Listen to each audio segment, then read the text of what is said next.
17절까지 전장 우리 같이 말씀을 한 절씩 교독하여 읽겠습니다. 제가 한 절 읽고 여러분 한 절 읽고 교대로 읽습니다. 여호와의 말씀이 아미떼의 아들 요나에게 임하니라. 이르시되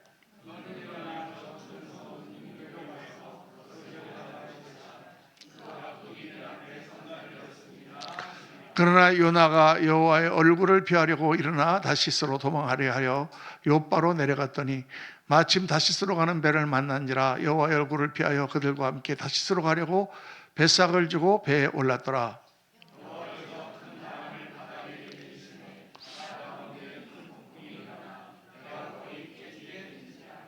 사공들이 두려워하여 각각 자기의 신을 부르고 또 배를 가볍게 하려고 그 가운데 물건들을 바다에 던지니라. 그러나 요나는 배 밑층에 내려가서 누워 깊이 잠이 든지라.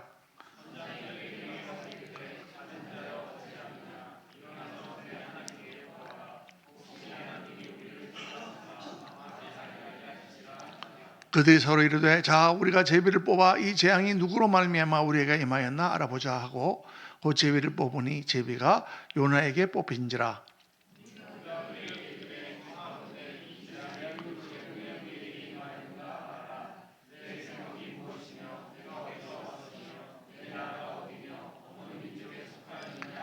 그가 대답하되 나는 히브리 사람이요 바다와 육지를 지으신 하늘의 하느님 여호와를 경외하는 자로라 하고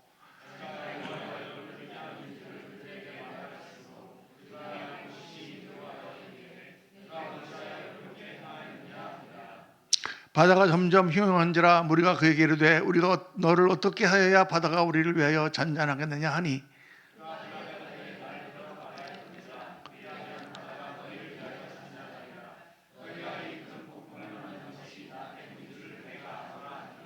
그러나 그 사람들이 힘써 노를 저어 배를 육지로 돌리고자 하다가 바다가 그들을 향하여 점점 더 흉흉함으로 능히 못한지라.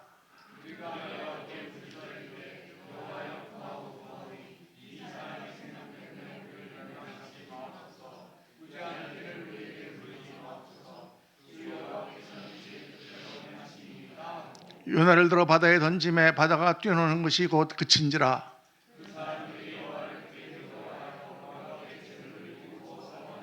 17절 같이 읽습니다. 여호와께서 이미 큰 물고기를 예비하사 요나를 삼키게 하셨으므로 요나가 밤낮 3일을 물고기 뱃속에 있으니라.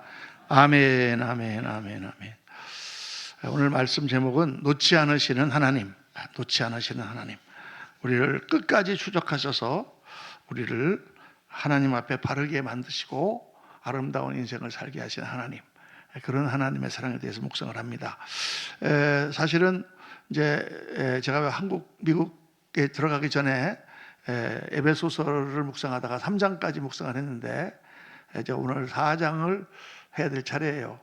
4장이 이제 하나님께서 성령께서 하나 되게 하신 것을 힘써 지키라. 4장, 5장, 6장을 이렇게 강의를 해야 되는데 4장을 준비하다가 요건 내가 12월 말에 해야 되겠다 이렇게 생각을 바꾸고 하나님께서 이 요나서를 주셨습니다. 그래서 같이 4주 동안 요나서를 묵상하려고 합니다. 다음 주는 우리 감사주일이기 때문에 감사에 관한 말씀을 여러분과 함께 묵상하고 이제 넉 주 요나서를 묵상하려고 합니다. 요나의 이야기는 참 많은 교훈을 줘요. 요나의 이야기는 굉장히 간단한 이야기처럼 보일지 모르지만 정말 우리 자신을 돌아보게 하고 우리 교회를 돌아보게 하고 우리가 정말 하나님의 길로 가고 있는가, 저 자신에게도 많은 메시지를 하나님께서 주고 계십니다. 제가 상당히 지금 어렵습니다. 사실은 나이는 들고 어떻게 이제 해야 될지 궁금하고 이게 정말 이게 참 제가 마음에 갈등이 지금 많습니다. 여러분도 심작하시겠지만은 그래서 이걸 어떻게 해야 되나 기도하고 있는데 계속 하나님께서 저에게 이 메시지를 주시는 거예요. 우리 미국에서는 우리 자녀들이 또 기다리고 있고 집도 사놓고 차도 사놓고 지금 그러고 있는데 저는 지금 갈 수가 없고 기도하는데 자꾸 우리 성도님들이 또 교회가 아른거려서 어떻게 해야 되는가 지금 그런 생각하는 가운데 또 하나님께서 이런 말씀을 주셨습니다. 같이 깊이 묵상하면서 이제 내년에 어떻게 해야 되는지 여러분과 같이 좀 기도하면서 하나님의 뜻을 따르면서 그렇게 우리가 교회를 세워나가야 될 줄로 믿습니다. 뭐 어떻게 하나님이 하라고 하시는 대로 해야 되잖아, 그죠? 그래서 우리가 내년 우리 2026년이 참 중요한 해다 이렇게 생각이 됩니다.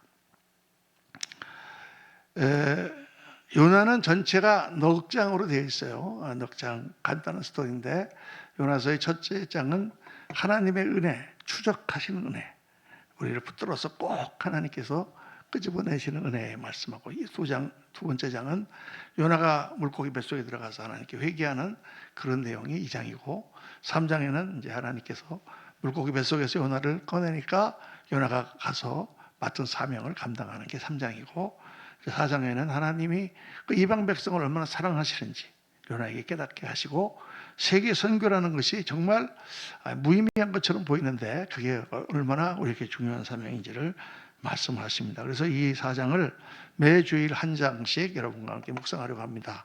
요나서는 아미떼의 아들 요나라고 이렇게 나오는데, 이 아미떼의 아들 요나는 성경에 나와 있습니다. 이 BC 750년 경인데, 그 당시는 이스라엘이 이제 솔로몬의 아들 르호보암 때 남북으로 갈려요.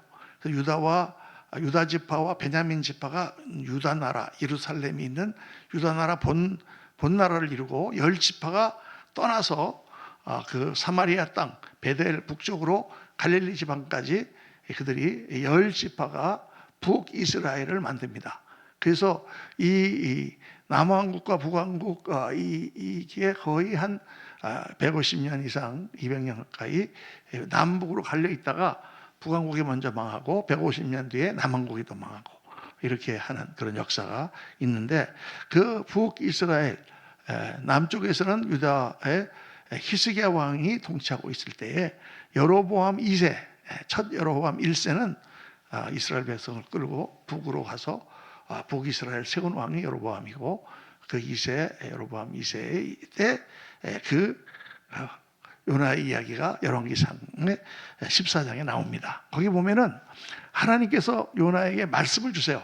그래서 이스라엘 하나님 여호와께서 그의 종 가드 헤벨 아미떼의 아들 선지자 요나를 통하여 하신 말씀과 같이 여로보암이 이스라엘 영토를 회복하되 하맛 어귀에서부터 아라바 바다까지 하였으니, 이 말씀이 나오거든요. 그러니까 하나님께서 요나를 그때 사용하셔서 요나가 가서 이 나라가 크게 번성하고, 하나님께서 북이스라엘의 영토를 저기 북쪽 유프라테스강 그 상류에서부터 남쪽에 거의 그 인도양 홍해까지 그렇게 땅을 넓혀 주실 것이다, 이렇게 예언을 했는데, 예언대로 그렇게 이스라엘이 확장이 됐습니다. 그 지도를 보면은 그 지도에 동그라미 이렇게 표시되어 있는 그곳이 원래 북이스라엘 영토예요. 그 영토인데 정말 요나의 예언대로 하나님께서 이 북이스라엘을 축복하셔서 저 위에 하맛 시리아 땅 끝머리에 있는 그 하맛까지 땅을 넓히고, 남쪽에는 이 모압보다 더 밑으로 내려와서 아카바 쪽까지 그렇게 영토를 확장하는 그런 역사가 일어납니다. 근데 이렇게 이제 북이스라엘의 영토를 확장해서 광개토왕처럼 영토를 확장해 나가는 이런 발전하는 과정에서 이스라엘에게 가장 큰 적이 바로 그 동북쪽에 여러분 보이는 아시리아 제국입니다. 아시리아가 그 당시에 새롭게 일어나서 강한 나라로 막 세워주고 있던 그런 시간이었습니다. 북에는 원래 아람 제국이 있었는데, 아람 제국을 밀고 들어와서 아시리아 제국이 있고, 또 남쪽에 있었던 북이스라엘도 북쪽으로 아람 제국이 약해진 틈에 그 땅을 넓힌 거죠. 그래서 딱 만난 적이 바로 아시리아단 말이에요. 아수르라고 성경에 나오는 바로 그 제국입니다. 그리고 이 나라가 이제 앞으로 강국이 돼서 결국 이 나라가 북이스라엘을 멸망시키는 그런 나라가 되는데, 그 나라의 수도가 바로 니느웨입니다. 니느웨라고 하는 곳이 그 수도예요. 오른쪽에 제가 니느웨라고 이렇게 화살표를 해놨잖아요. 그래서 조금 오른쪽으로 가면은 니느웨라고 하는 그런 도시가 있습니다. 성이 있습니다. 그런데 오늘 하나님께서 선지자 요나에게 나타나셔서 명령을 하시는 거예요. 너는 지금 니느웨로 가서, 아시리아의 수도인 니느웨로 가서 그 백성들에게 하나님의 말씀을 외치라. 근데 외치라 그냥 외치라는 게 아니라, 너는 일어나 저 큰 성읍 니느웨로 가서 그것을 쳐서 외치라 이렇게 말씀합니다. 쳐서 외친다는 게 뭐예요? 가서 백성들을 야단치라고 말해요. 그 백성들에게 심판의 메시지를 던지라는 거예요. 너희들은 이제 이방 민족으로 하나님을 모르고 이렇게 함부로 이스라엘을 공격하려고 하는데, 하나님 백성들 공격하는데 너희들 하나님의 심판이 임해서 다 망할 거다, 이런 심판의 메시지를 던지라고 지금 요나에게 말씀하시는 거예요. 그러니까 이게 좋은 걸까요, 나쁜 걸까요? 지금 아수르는 이스라엘의 적인데 그 적의 심장부에 가서 그들에게 너희가 이제 계속 북이스라엘 적대하고 하나님의 백성을 괴롭히면 하나님이 너희를 다 망하게 하실 거다, 너희는 심판에 이를 거다, 이거를 지금 가서 전파하라고 하는데 여기에 요나가 고개를 갸우뚱하는 거예요. 아니, 지금 하나님께서 그렇게 말씀을 전하시는 이유가 뭐예요? 왜 지금 그 니느웨에 가서 그런 메시지를 전하라고 하시는 거예요? 그냥 심판하시면 되지. 심판하시면 되지. 너희가 심판을 당할 것이다, 돌이키지 않으면 심판을 당할 것이다, 이렇게 메시지를 전하면 그 말은 뭐 하라는 얘기예요? 돌이키라는 얘기잖아요. 돌이키라는 얘기를 하면 아수르 제국이 돌이킬 거 아닙니까? 만약 돌이키면 하나님이 내리신 심판이 임하지 않을 거잖아요. 저 나라는 망해야 되는데, 이스라엘 입장에 보면은 아시리아는 망해야 되는데, 망하기를 기다리고 있는데 하나님께서 지금 선지자에게 가서 그들이 회개하고 돌아오도록 심판의 메시지를 전하라. 요나가 전할 수가 없어요. 왜? 저 나라가 망해야 되는데 하나님이 지금 안 망하게 하시려고 그러는구나. 그래서 어떻게 해요? 요나가 도망을 갑니다. 다시스로 이렇게 지도를 보면은 오른쪽에 저 니느웨가 나와 있잖아요. 그런데 거기 가서 지금 그들에게 하나님의 심판의 메시지를 전해야 되는데 요나가 거꾸로 내려와서 요빠라고 하는 항구가 있어요. 여기 잘 안 보이시죠? 예루살렘에서 이렇게 서쪽으로 가면 바로 거기에 부닥쳐 있는 항구가 요빠인데, 요빠로 가서 요빠에서 배를 타고 갑니다. 어디로 가는 배냐? 다시스로 가는 배예요. 다시스는 달마시아 타르시스라고 하는 곳인데 저기 스페인이에요, 스페인. 그 당시는 그 뒤로는 땅이 없어. 그 당시는 땅끝이에요. 땅끝인 다시스로 도망가려고. 왜? 하나님이 잡지 못하시게, 하나님이 잡아도 돌아갈 수 없는 멀리 가서 하나님의 말씀을 안 들으려고. 다시스로 가버리면 어떻게 요나를 다시 데려다가 느니웨에 가서 말씀을 전하게 할 수가 있어요. 그래서 요나가 다시스로 가는 배를 타고 갑니다. 여기서 여러분 우리가 한 가지 중요한 사실을 하나 깨달아야 되는데, 그건 뭐냐면 지금 이 메시지를 잘 보세요. 여러분, 지금 아시리아에게 가서 무엇을 전하라고 하는 거예요? 심판의 메시지를 전하라고 하는 거예요. 그런데 그 심판의 메시지가 왜 요나에게 마음에 들지 않는 거예요? 그건 그 심판의 메시지를 통해서 아수르 백성을 돌이키고 하나님께서 그들을 용서하시겠다는 메시지이기 때문에 그런 거예요. 그러니까 지금 요나가 가서 전하려고 하는 심판의 메시지가 좋은 메시지입니까? 나쁜 메시지입니까? 좋은 메시지인 거예요. 그건 축복의 메시지인 거예요. 저주의 메시지가 아니라 그 심판의 메시지는 축복의 메시지다 말이에요. 그러니까 오늘 그걸 잘 생각을 해봐야 돼요. 여러분, 오늘날은 사람들이 칭찬받기를 좋아하고 야단받기를 싫어하는 시대입니다. 아이들 때부터 다 그렇게 자랐어요. 우리가 어렸을 때는 야단 맞는 게 생활이었고 야단도 아주 독하게 맞았거든요. 그렇게 자랐는데 요즘에는 선생님이 아이들을 야단치면 부모가 가가지고 막 선생을 따져. 너 왜 우리 아이 기를 죽이냐? 근데 기를 죽지 않는 것도 중요하지만 그 아이가 바르게 되는 게 더 중요하잖아요. 그렇죠? 옛날에는 선생님한테 가서 우리 아이를 많이 때려주세요. 우리 아이를 야단쳐 주세요.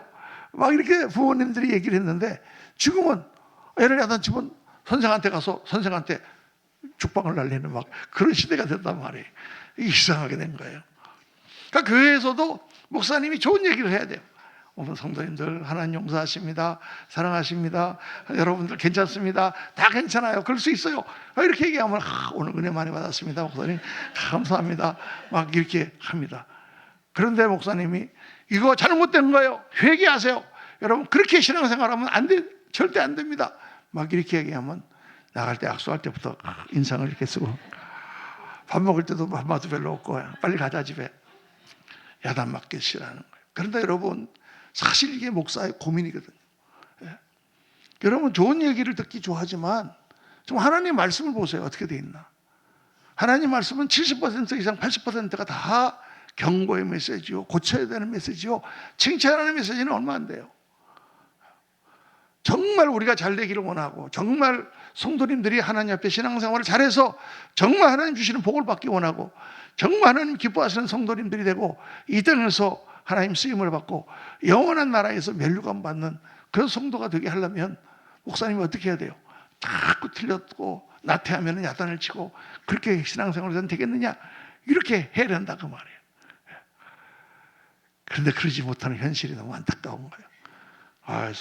몸이 너무 아파서 목사님 교회를 못 나가겠어요. 그러면 내가 이 정도 갖고 못 나오면 어떻게 속으로 그렇게 생각하지만 카톡은 그래요 괜찮아요 편히 쉬세요. 그렇게 해야지 어떻게 야단을 칩니까? 그런데 특별히 강단에서 선포되는 말씀을 들을 때는 따끔한 내 마음에 꽉 찔리는 말씀을 들으면 이게 하나님이 나에게 주시는 축복의 메시지로구나. 정말 하나님이 나를 사랑하시는구나. 이렇게 깨달으실 수 있기를 주의 이름으로 축원합니다. 그렇게 해야 되는 거예요. 하나님이 우리를 계속 돌이키시려고 하는 것은 우리에게 아직 희망이 있고 우리를 정말 사랑하시니까 그렇게 하려고 하는 거예요.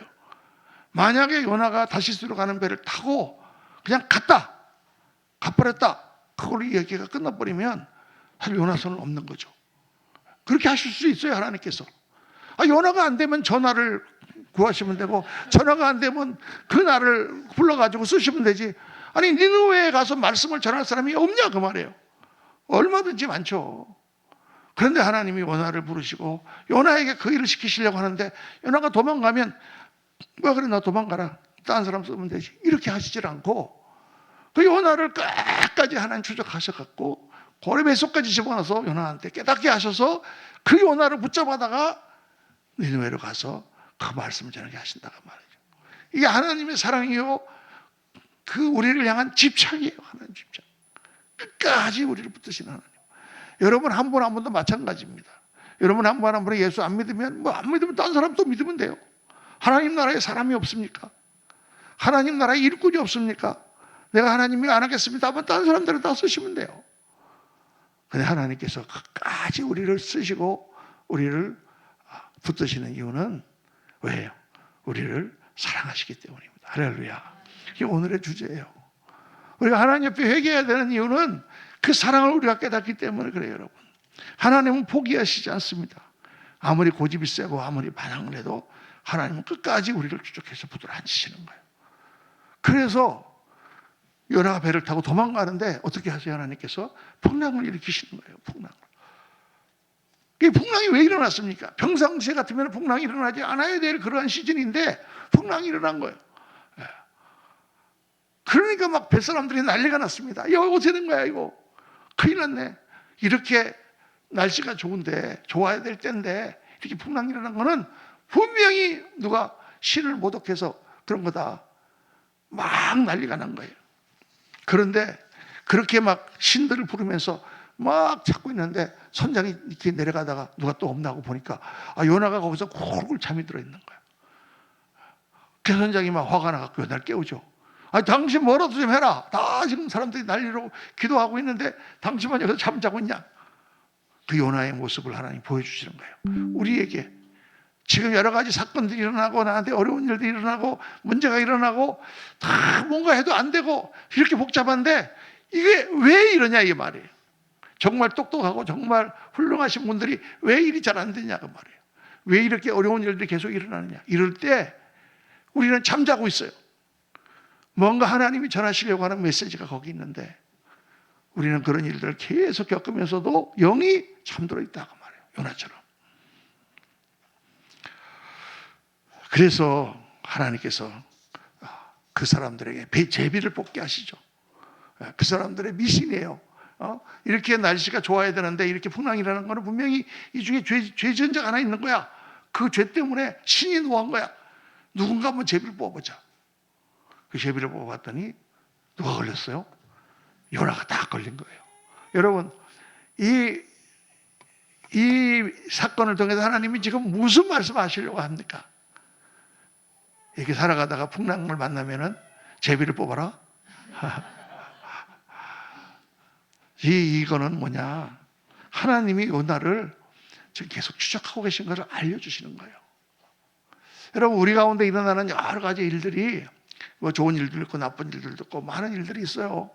그런 일들이 그냥 자연적으로 생긴 그런 일들일 수 있어요. 대부분 자연적으로 생긴 일이라고 생각하면 돼요. 지나가서 사고를 당했는데 내가 뭘 잘못해서 사고를 했나? 이렇게 생각할 필요는 없어요. 그냥 사고는 사고예요. 우연히 일어난 거라고 생각할 수 있어요. 그러나 우리 믿는 자 입장에서 정말 하나님을 바라보면 모르는 것이 없으시고 우리의 모든 것을 아시는 하나님이 그 사고가 일어난 걸 허락하셨을 때는 뭔가 우리에게 메시지가 있는 것을 우리가 깨달아야 된다는 거예요. 그 메시지가 뭔가? 그것도 한 번이 아니고 계속해서 이런 일이 일어날 때는 지금 하나님께서 나에게 뭐라고 말씀하시는구나.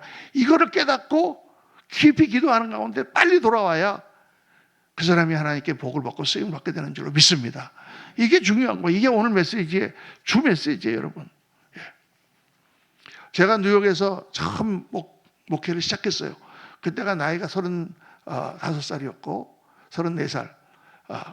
그 나이에 신학교 3학년이었는데 어떻게 개척을 하게 됐어요. 전도사가.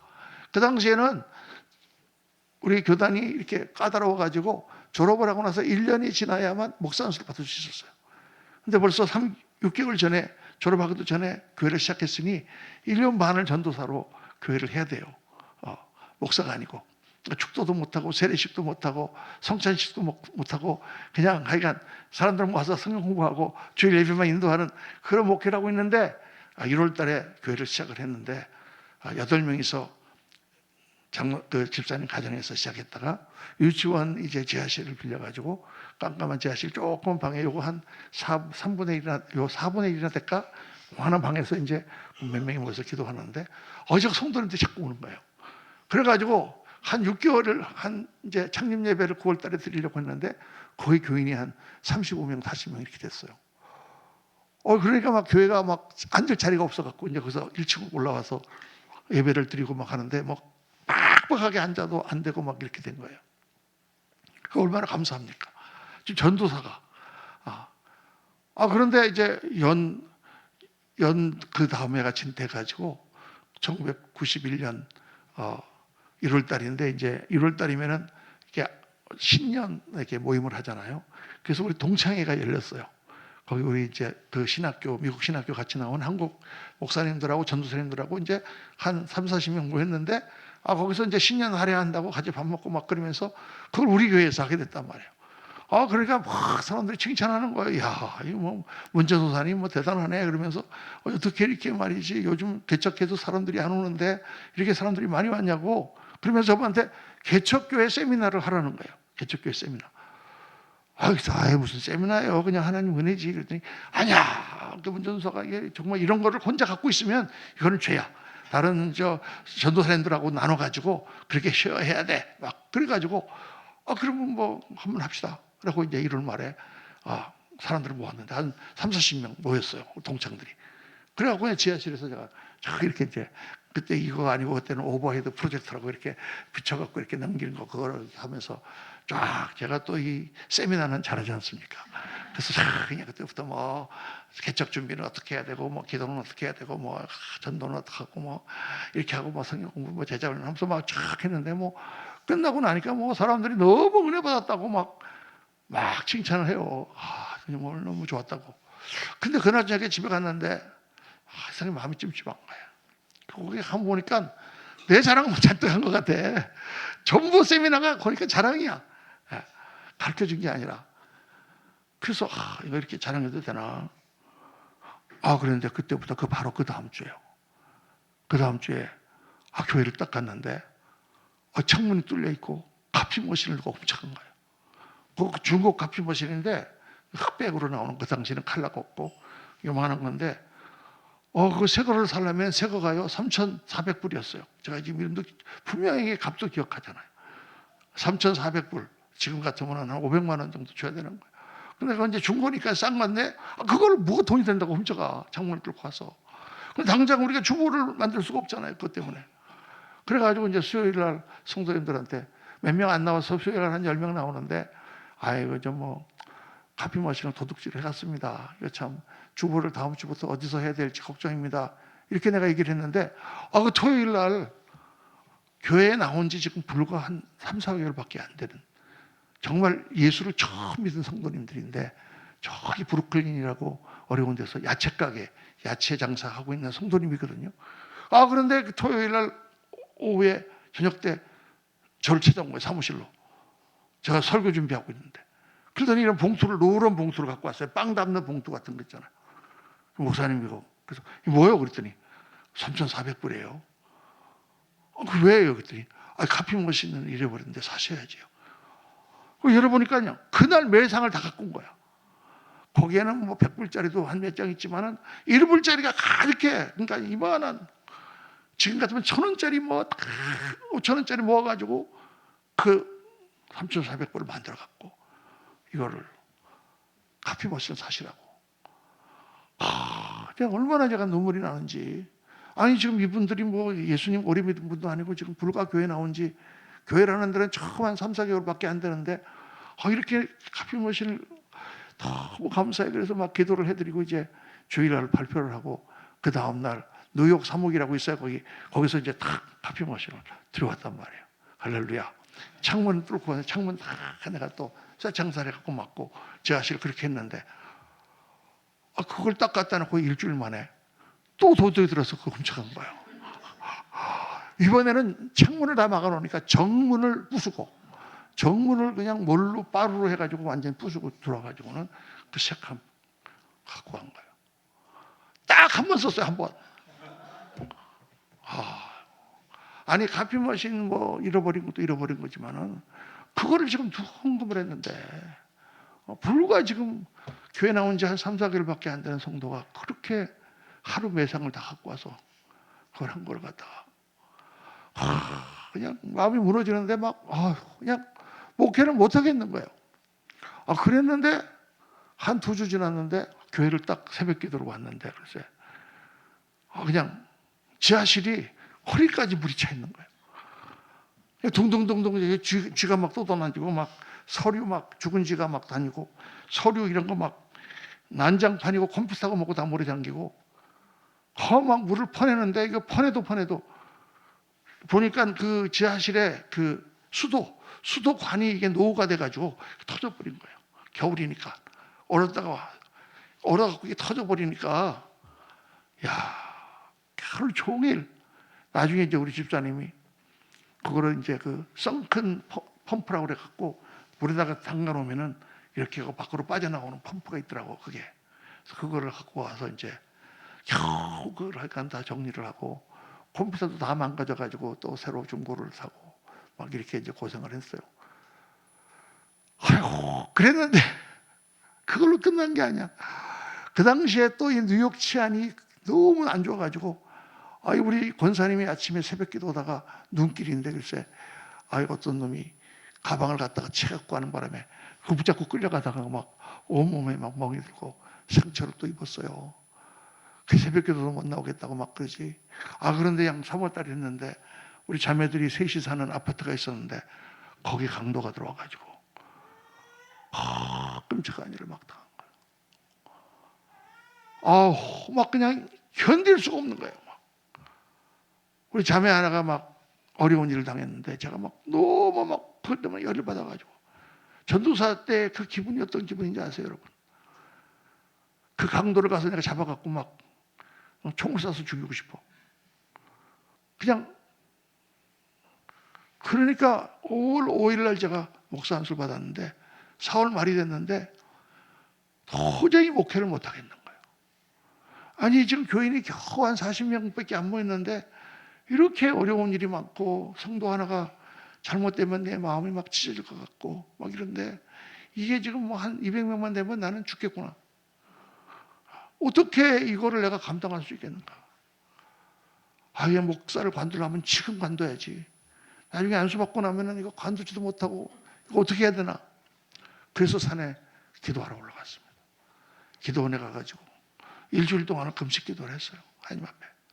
하나님, 내가 목사가 돼야 됩니까? 말아야 됩니까? 저는 감당할 수가 없습니다. 제가 무슨 힘으로 이 성도들을 이끌고 그들의 어려움과 고통을 다 끌어안으며 어떻게 이 목사를 목회하겠습니까? 하고 막 하나님 앞에 기도를 하는데, 나흘째 딱 됐을 때 하나님께서 기도 가운데 저한테 말씀을 주셨어요. 뭐라고 주셨냐면, 네가 하니까 그렇지. 네가 하니까. 네가 얼마나 교만했나 라는 걸 깨닫게 해주시고, 네가 하면은 안 되는 거예요.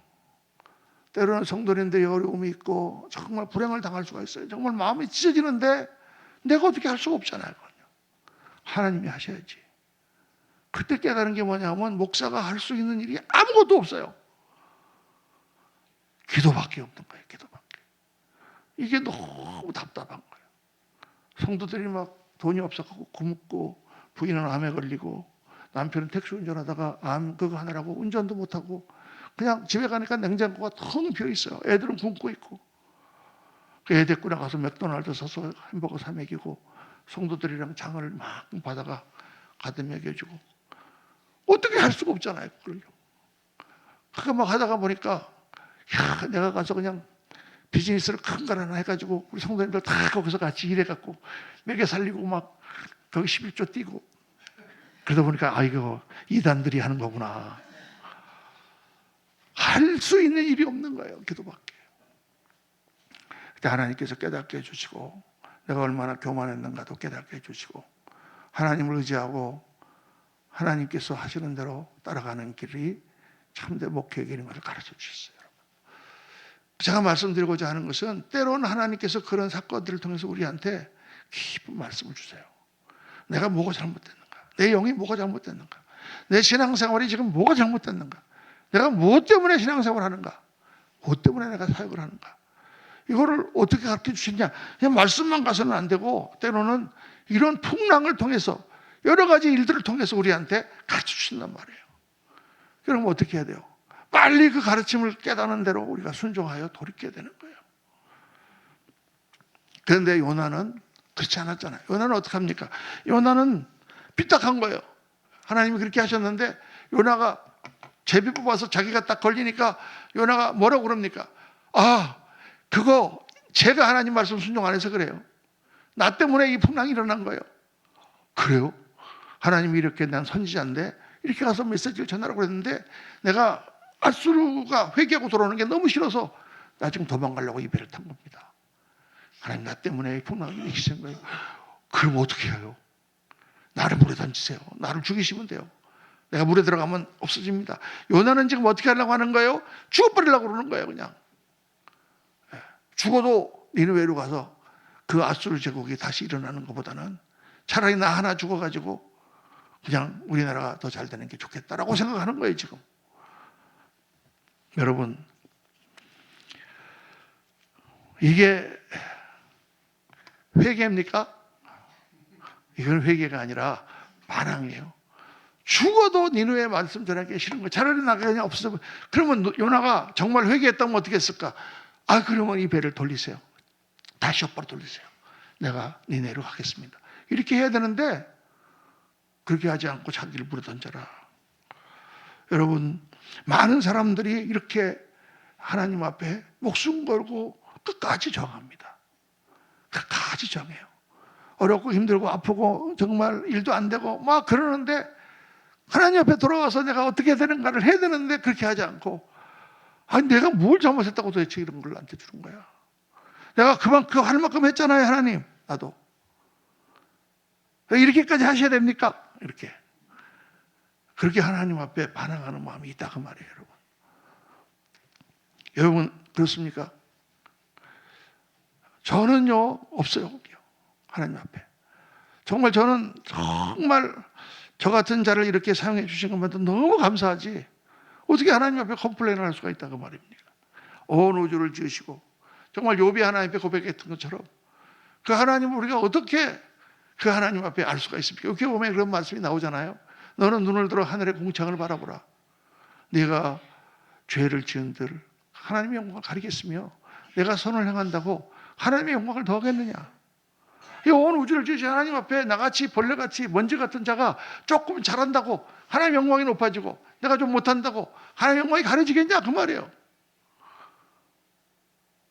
아무것도 아니에요, 여러분. 우리는 그 하나님 앞에 아무것도 할 수 있는 그런 존재가 아니에요. 우리가 무슨 말을 할 수 있습니까? 로마서에 나오는 말씀처럼 어리석은 자야 내가 누구한데 하나님을 힐문하느냐? 하나님 앞에 어떻게 따질 수가 있습니까, 여러분? 그래서 진정한 회개라는 것은 뭐냐? 책임지는 것이 아니다. 회개는 책임지는 게 아니에요. 책임을 질 수가 없어요. 우리가 지은 죄나 우리가 잘못한 것에 대해서 내가 어떻게 책임을 집니까? 우리는 책임질 수가 없어요. 아무리 책임을 져도 그 죄가 씻어지지 않아요. 그 책임을 진 사람이 누구냐? 가룟 유다예요, 여러분. 성경에 보면 가룟 유다가 나오잖아요. 가룟 유다는 예수님을 팔았어요. 나쁜 짓을 했죠. 그런데 가룟 유다는 어떻게 했습니까? 예수님이 십자가에 달리는 걸 보고 마음에 후회가 일어나서 몸에 따라서 죽어버렸어요. 자기가 죽는다고 회개가 되느냐? 가룟 유다는 회개한 게 아닙니다. 하나님 앞에 반항한 거예요. 그 목숨도 누가 주신 것입니까? 하나님이 주신 거예요. 그 목숨도. 하나님 그가 돌아오기를 원하셨지 그렇게 죽기를 원하지 않으셨죠. 그래서 하나님께서는 요나를 끝까지 물속에서 고래가 삼키게 하시고 큰 배물 속에 들어가서 고래가 3일 동안 거기서 버팅기면서 하나님 앞에 회개합니다. 여러분, 이게 하나님의 사랑이에요.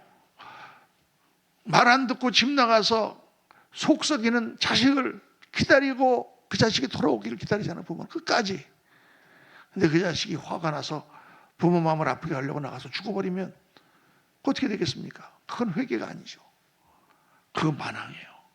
그래서 우리가 하나님의 메시지를 들을 때 하나님께서 정말 나를 사랑하셔서 나를 정말 하나님 복종시키기 원하셔서 하나님 나에게 말씀하실 때 우리가 그 말씀을 딱 듣고 깨달음이 올 때 빨리 돌아서야 돼요. 그 사람이 영리한 사람이고 그 사람이 지혜로운 사람이고 그 사람이 정말 하나님이 기뻐하시는 사람이에요. 고레배속까지 내려가실 필요가 없어요, 여러분. 아니, 많은 분들이 기도를 하는데 우리 뉴욕에 LA에 가면은 제 1년 후배인데 김갑선 목사님이라는 분이 계세요. 이분은 총신대학을 나오시고 목회를 하시다가 선교사로 가셨다가 공부를 한의학을 공부하셔가지고 한의학의 침뿐만 아니라 각종 자연에서 나오는 그 여러 가지 요법 이걸 너무 잘하세요. 암 환자를 너무 치료를 잘하시는 거예요. 근데 이분이 안타깝게 생각하는 게 있어요. 왜냐하면 자기한테 오는 사람들이 너무 늦게 온다는 거예요. 암 말기가 다 돼갖고 이제는 아무리 약을 써도 치료할 수 없는 그런 상황이 돼서 오니까 약을 써도 조금 더 수명을 연장할 뿐 어떻게 할 수가 없다.